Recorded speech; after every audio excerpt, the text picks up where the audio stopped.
आढळून आले 30 रुग्ण डेंग्यूचे तर 12 चिकनगुनियाचे रुग्ण। घर व परिसरात स्वच्छता न ठेवल्याने डासांची पैदास होते। बुलढाणा जिल्ह्यातील अशा 5,56,146 घरांची तपासणी करण्यात आली असून तब्बल 44,493 घरांमध्ये डेंग्यूच्या अळ्या आढळून आल्या आहेत।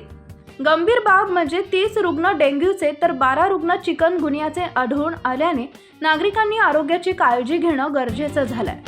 जानेवारी ते मे 2024 पर्यंत जिल्ह्यात डेंग्यू प्रतिबंधात्मक उपाययोजनेअंतर्गत 482 संबंधित रक्तजल नमुने तपासण्यात आले आहेत। त्यामध्ये 30 रुग्ण डेंग्यूचे आढळून आले आहेत, 12 रुग्ण चिकनगुनियाचे आढळून आले।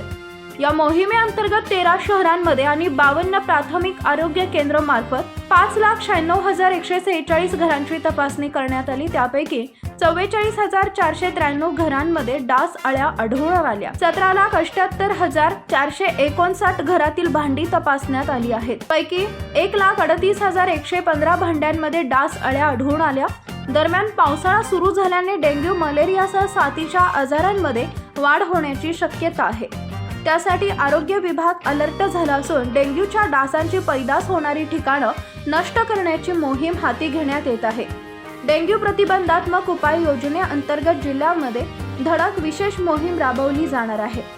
नागरिकांनी आपल्या घरातील पाण्याचे साठे आठवड्यातून एकदा तरी कोरडे केले पाहिजे आणि डास अळी आढळून आल्यास आरोग्य विभागाला माहिती द्यावी आणि आपण स्वतःच्या आरोग्याची काळजी घ्यावी, असे आवाहन जिल्हा हिवताप अधिकारी शिवराज सिंह चौहान यांनी केलं आहे।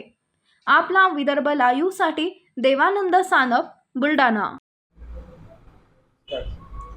नमस्कार, मी जिल्हा हिवताप अधिकारी बुलढाणा।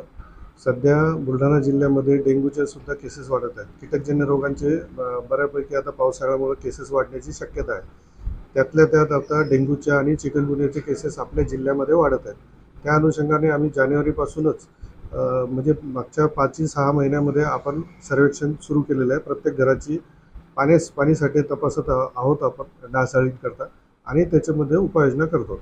तर पूर्ण म्हणजे मे महिना अखेरपर्यंत आपण 5,96,000 घरांमध्ये डासाळीकरता तपासणी केली। त्यापैकी 44,493 घरांमध्ये आपल्याला डासांच्या अळ्या आढळल्या। तसंच त्या एकूण घरांमध्ये 17,78,000 आपण पाण्याची भांडी तपासली। त्यापैकी जवळजवळ 1,38,000 पाण्याच्या भांड्यांमध्ये आपल्याला डासाळ्या आढळून आल्या। आता यापैकी मॅक्झिमम आपण खालीच करून घेत असतो, पण बऱ्याच ठिकाणी पाणी टंचाई असल्यामुळं आपण ते गाळून परत वापर करण्याचा सल्ला देतो किंवा ज्या ठिकाणी गाळूनही वापर करता येत नाही अशा ठिकाणी आपण केमिकल्सचा वापर करून त्याच्यातील डासाळ्या सगळ्या नष्ट करण्याचा प्रयत्न करतोय। अशा प्रकारे आपण सगळं केल्यानंतरही आज रोजी आपल्या जिल्ह्यामध्ये डेंग्यूचे 30 रुग्ण आहेत जे आता बरे झालेले आहेत।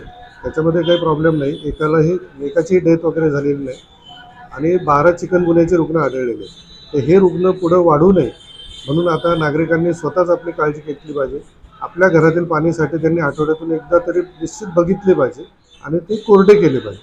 त्याच्यामध्ये जर डासळी असतील तर निश्चित तुम्ही ते पाणी फेकून द्या किंवा मग पाणी टंचाई असेल तुमच्याकडे तर ते पाणी गाळून परत एकदा वापरा। पण आरोग्य विभागाला पण सूचना द्या की आमच्याकडे अशा डासाळ्या आढळत आहेत। नक्कीच आम्ही त्या ठिकाणी येऊन पुढची कारवाई करू।